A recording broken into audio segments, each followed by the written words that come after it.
तो हड़प्पा सभ्यता का सर्वाधिक पहले मान्यता काल, सर्वाधिक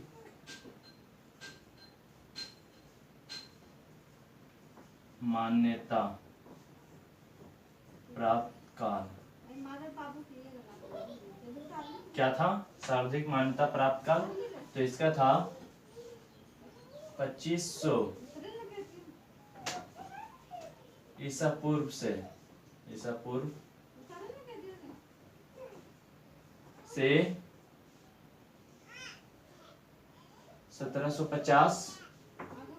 ईसा पूर्व 1750 ईसा पूर्व तक था।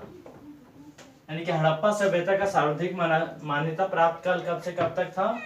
तो 2500 ईसा पूर्व से 1750 ईसा पूर्व तक था। इसके बाद देखते हैं, तो इसके बाद क्या? तो हड़प्पा सभ्यता का सर्वप्रथम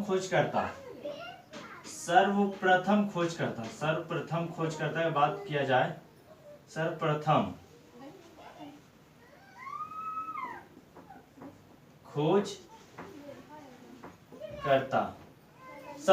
खोजकर्ता कौन थे? हड़प्पा सभ्यता के सर्वप्रथम खोजकर्ता जो थे वो थे अलेक्जेंडर कनिंघम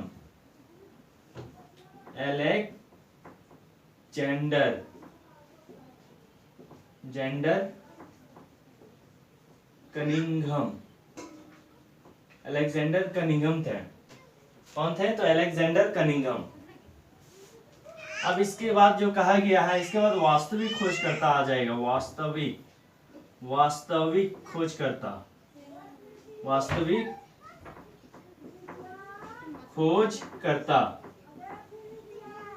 खोजकर्ता कौन थे? तो वास्तविक खोजकर्ता थे हमारा जाके राय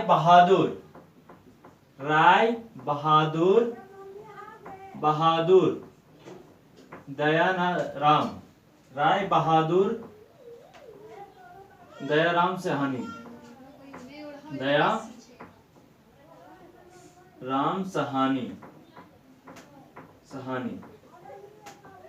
दयाराम साहनी थे, राय बहादुर दयाराम साहनी। यानी कि वास्तविक खोजकर्ता कौन थे? राय बहादुर दयाराम साहनी। इन्होंने खोज कब की थी? तो 1921 ईस्वी में 1921 ईस्वी में इसकी खोज की थी, 1921 ईस्वी में। ठीक है, तो राय बहादुर दयाराम साहनी ने कब खोज की थी? तो 1921 ईस्वी में। अब एक जानेंगे, एक और क्वेश्चन आता है, हड़प्पा सभ्यता को हड़प्पा सभ्यता क्यों कहा जाता है? तो हड़प्पा सभ्यता को हड़प्पा सभ्यता क्यों कहा जाता है, ये जानेंगे।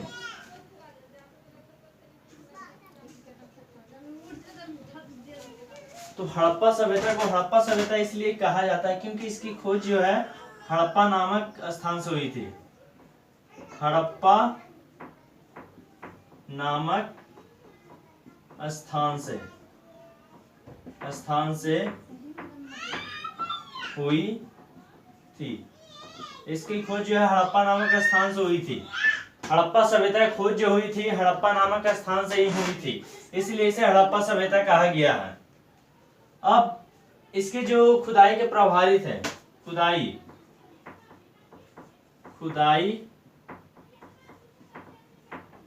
प्रभारी कौन थे? तो sir John marshal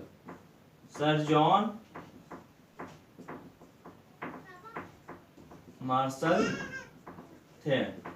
sir John Marshall थे। खुदाई के प्रभारी कौन थे? तो सर जॉन मार्शल थे। हड़प्पा सभ्यता खुदाई के प्रभारी कौन थे? तो सर जॉन मार्शल थे। अब इसके बाद और देखेंगे, तो हड़प्पा सभ्यता हो गया। हड़प्पा सभ्यता कहाँ पड़ता है? तो हड़प्पा सभ्यता पाकिस्तान में पड़ता है। पाकिस्तान के पंजाब प्रांत में पड़ता है। हड़प्पा सभ्यता जो है कहाँ पड़ता है? हड़प्पा सभ्यता पाकिस्तान के पंजाब प्रांत में पड़ता है। जन्मीन ये देखा जाएगा हड़प्पा सभ्यता कहाँ पड़ता है? तो पाकिस्तान के पंजाब प्रांत में हड़प्पा सभ्यता पड़ता है। कौन सा जिला? तो मोंटगोमरी में।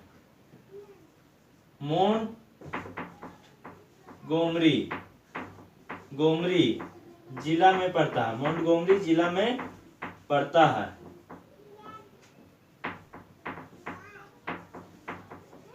मोंटगोमरी जिला में पड़ता है।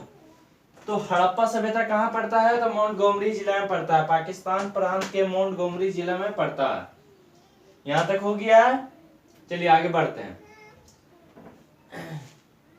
इसके बाद जो देखा जाता है, इसके बाद तत्पश्चात जो है 1921 में अगर खोज की गई थी क्या, हड़प्पा सभ्यता का, लेकिन 1922 में किसका खोज किया गया था? मोहनजोदड़ो। तत्पश्चात 1922 ईस्वी राखल दास बनर्जी, बंगाली थे, बनर्जी के द्वारा मोहन जोदड़ो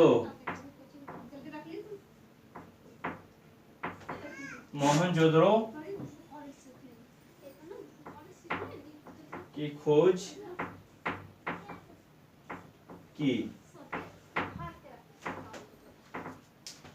1922 में राखलदास बनर्जी ने क्या के द्वारा मोहनजोदड़ो की खोज की गई। यानी कि 1922 में क्या, मोहनजोदड़ो की खोज की गई, किसके द्वारा? राखलदास बनर्जी के द्वारा। कब? तो 1922 में। तो 1922 में मोहनजोदड़ो की खोज की गई राखलदास बनर्जी के द्वारा। अब देखते हैं शुरू से, हड़प्पा सभ्यता का सर्वाधिक मान्यता प्राप्त काल कब से कब तक था? तो 2500 ईसा पूर्व से 1750 ईसा पूर्व तक था। सर्वप्रथम खोजकर्ता कौन थे? तो अलेक्जेंडर कनिंघम थे। वास्तविक खोजकर्ता कौन थे? राय बहादुर दयाराम साहनी थे। हड़प्पा नामक स्थान में हुई थी। इसका हड़प्पा सभ्यता को हड़प्पा सभ्यता क्यों कहा जाता है? क्योंकि यह सभ्यता जो है हड़प्पा नामक स्थान से इसकी खोज की गई थी, इसलिए हड़प्पा सभ्यता कहा जाता है। खुदाई के प्रभारी कौन थे? तो सर जॉन मार्शल थे खुदाई के प्रभारी। पाकिस्तान के पंजाब प्रांत में पड़ता है। ये कहाँ पड़ता है हड़प्पा सभ्यता? तो पाकिस्तान के पंजाब प्रांत के रावी नदी के किनारे, रावी नदी के किनारे, पाकिस्तान प्रांत के रावी नदी के किनारे पड़ता है। अब इसके बाद 1922 में राखलदास बनर्जी के द्वारा क्या, मोहनजोदड़ो की खोज की गई थी।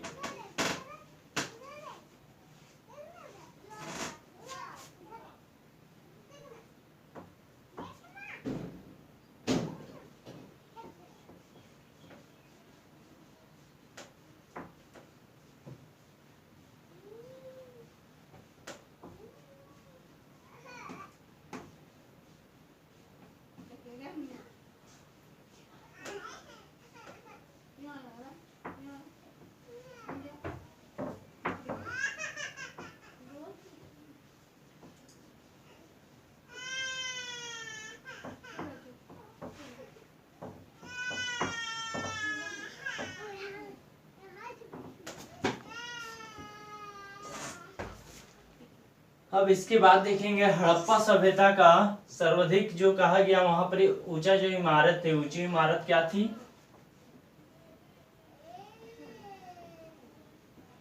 सबसे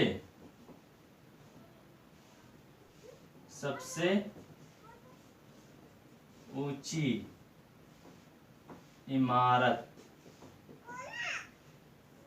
ऊंची इमारत क्या थी? धन्य कोठार। धन्य कोठार वहां की सबसे ऊंची इमारत थी, जिसे क्या कहा जाता है? अन्नागार।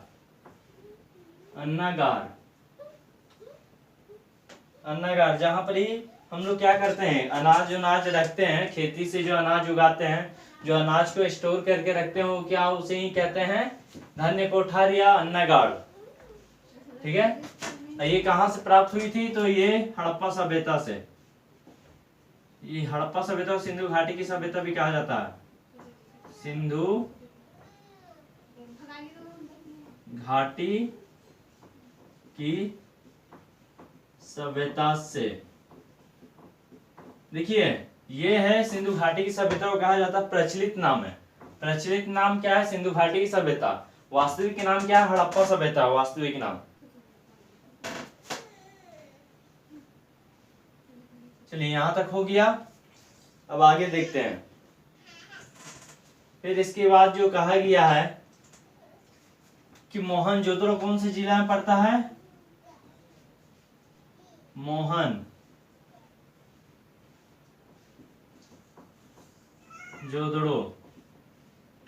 लड़काना जिला में स्थित है। ये कहाँ स्थित है? तो लड़काना जिला में स्थित है। ठीक है, यहां तक क्वेश्चन है राइज हो जाएगा, लड़काना जिला में स्थित है। इसके बाद क्या देखते हैं?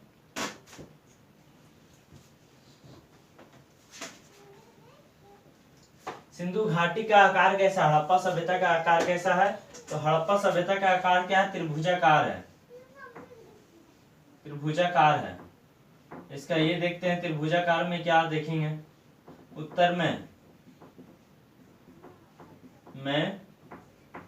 मांडा अर्थात जम्मू कश्मीर है। उत्तर में क्या है? जम्मू कश्मीर। और उसके बाद दक्षिण में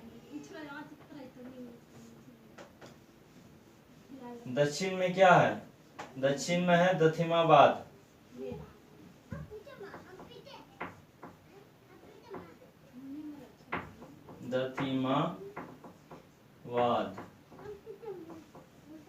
दक्षिण में क्या है? दथिमाबाद,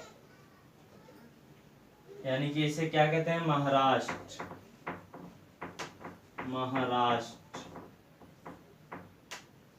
फिर इसके बाद पश्चिम में क्या है? तो बालूचिस्तान। पश्चिम में बालूचिस्तान, मैप के द्वारा देखिएगा, बालूचिस्तान।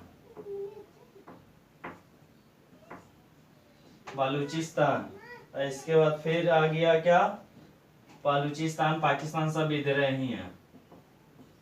पाकिस्तान। पूरब में आ जाएंगे तो पूरब में क्या है हमारा? आलमगीर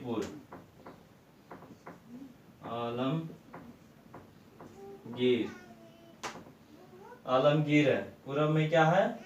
आलमगीर, जिसे कहते हैं यूपी भी इधर ही है।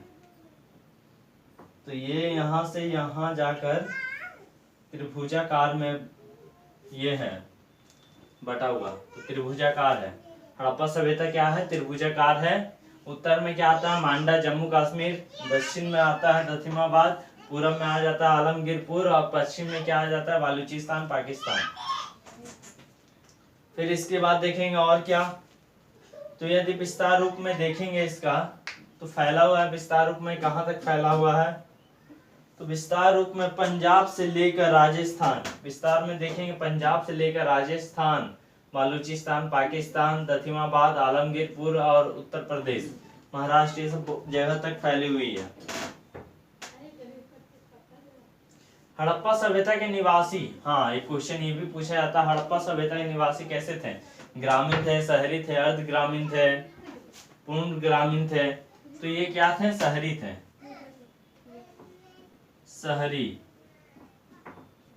शहरी थे। हड़प्पा सभ्यता क्या था? शहरी थी। यहाँ के निवासी क्या थे? शहरी थे। इनका जो रहन सहन पद्धति थी वो क्या था? समकालीन थी। शहरी थी और संतुष्ट पूर्वक समकालीन थी। यहाँ की सड़कें कैसे थी? तो सड़कें पक्की सड़कें थी।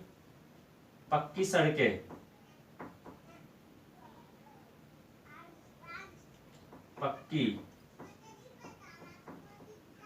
सड़कें जो एक दूसरे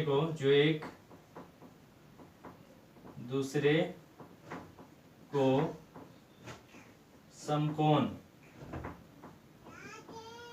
में काटती थी। समकोण में काटती थी। यहाँ की सड़कें क्या पतली हुआ करती थी, जो एक दूसरे को समकोण में काटती थी। फिर इसके बाद क्या देखेंगे? समकोण। यहाँ की जो रहन सहन पद्धति थी वो कैसी थी? ग्रिड पद्धति थी। यहाँ की जो रहन सहन पद्धति थी वो कैसी थी? ग्रिड पद्धति।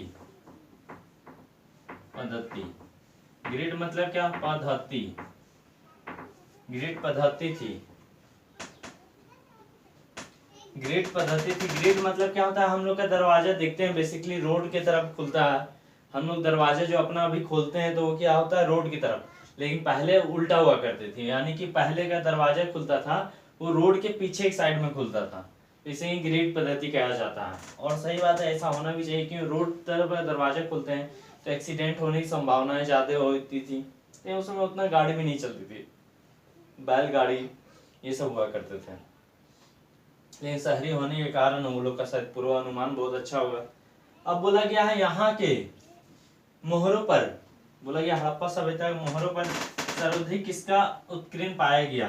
मोहरों पर, मोहरों पर तो बैल का,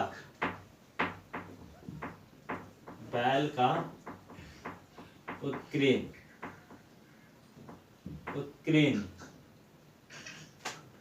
सर्वाधिक किसका पाया गया है?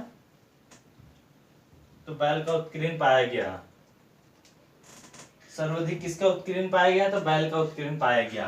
और यहाँ के लोग कौन से जानवर से अपरिचित थे? तो कौन से जानवर से अपरिचित थे? गाय, गाय से ये लोग अपरिचित थे, ये सब गाय से अपरिचित, गाय के बारे में नहीं जानते थे। अब गाय के बारे में नहीं जानते थे, बैल के बारे में जानते थे, बैल से परिचित थे क्योंकि इससे जुताई की जाती थी खेत की। तो ये लोग किस उत्पाद में सर्वप्रथम थे? किस चीज के उत्पादन करने में सर्वप्रथम थे? तो कपास के उत्पादन, कपास के उत्पादन में, उत्पादन, कपास के उत्पादन में ये सर्वप्रथम थे, कपास का उत्पादन में सर्वप्रथम थे।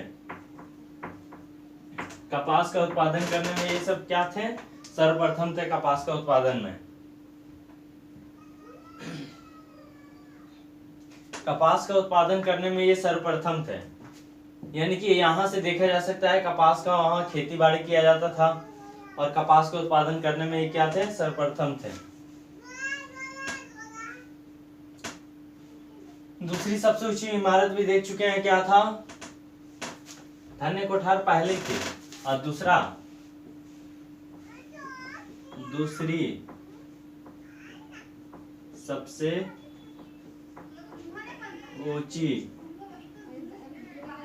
इमारत, दूसरी सबसे ऊंची इमारत क्या थी?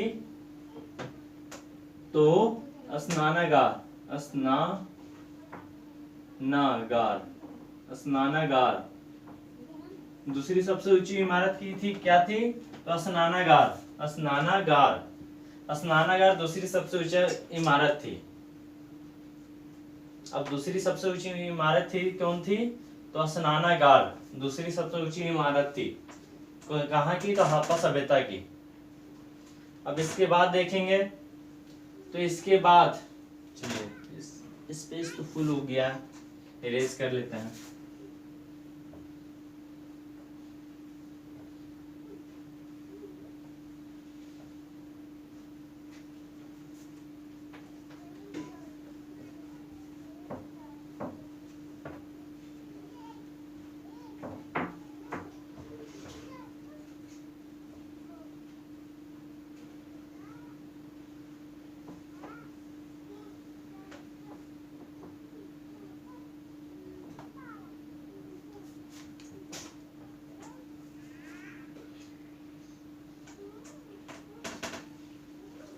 अब इसके बाद आ जाते हैं हड़प्पा सभ्यता का जो सर्वाधिक मान्यता प्राप्त काल था, वो हमें पता चल ही चुका है। फिर इसके बाद देखते हैं, यहाँ के लोग माप तौल से भली भांति परिचित थे। माप तौल, तौल से भली भांति परिचित, माप तौल से भली भांति परिचित हैं। इसका अवशेष कहाँ से मिलता है? तो लोथल से परिचित है। इसका अवशेष कहाँ से मिलता है? लोथल, लोथल से मिलता है। लोथल कहाँ पड़ता है? तो लोथल गुजरात में पड़ता है। गुजरात, गुजरा हुआ रात आ गया जी। ये कौन सा नदी किनारे स्थित है? तो लोथल, भोगवा, भोगवा नदी, भोगवा नदी के किनारे ये स्थित है। मापतौल से भली भांति ये क्या थे, परिचित है। कहाँ से इसका अवशेष मिलता है, तो लोथल से। लोथल कहाँ पड़ता है, गुजरात में, और भोगवा नदी के किनारे स्थित है। ठीक है। हड़प्पा सभ्यता की खुदाई के प्रभारी पता चल चुका है। सिंधु सभ्यता के घरों में कुएं के अवशेष मिले हैं। सिंधु घाटी की सभ्यता में कुएं के अवशेष मिले हैं, जो सभी के घरों में क्या, कुएं के अवशेष मिले। उच्च जल का प्रबंध मिला है, जो बांस के पाइपों में हुआ करते थे।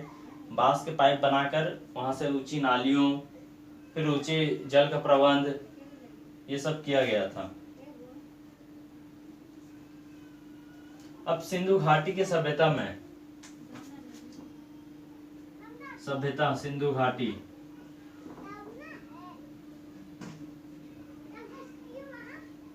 घाटी की सभ्यता में, घाटी की सभ्यता में घोड़े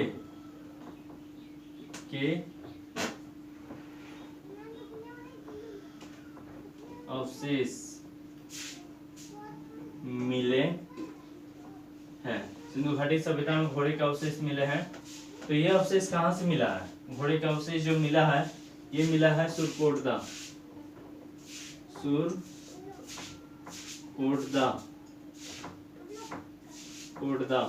सुरकोटदा से मिला है, जो कहाँ पड़ता है, ये भी गुजरात में ही पड़ता है जी। गुजरात, गुजराता नहीं, गुजरात, तो गुजरात में ही पड़ता है। अब गुजरात कौन से नदी किनारे, ये तो बता ही चुके हैं।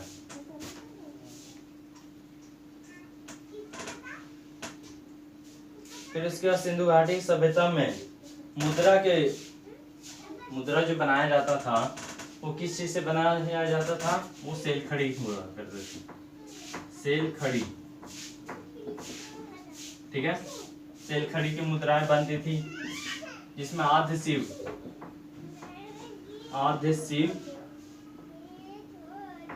का उत्कीर्ण प्राप्त हुआ है,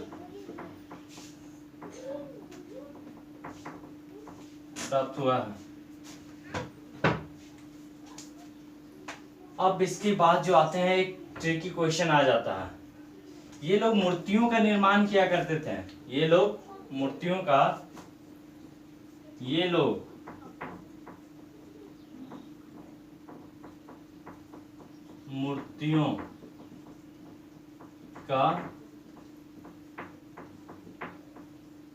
निर्माण किया करते थे, पर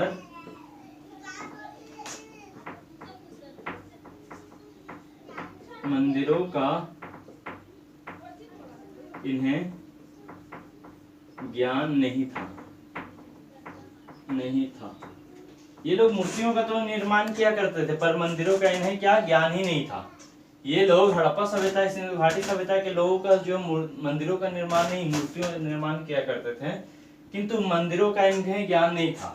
इसके बाद जो देखेंगे, इसके बाद आता है क्या, इसके बाद सिंधु घाटी सभ्यता क्या, कौन सी सभ्यता कहे जाती है। और तो सिंधु घाटी की सभ्यता जो थी, वो क्या है, कास्य योगिन सभ्यता थी। सिंधु घाटी सभ्यता जो थी, सिंधु घाटी सभ्यता एक कास्य योगिन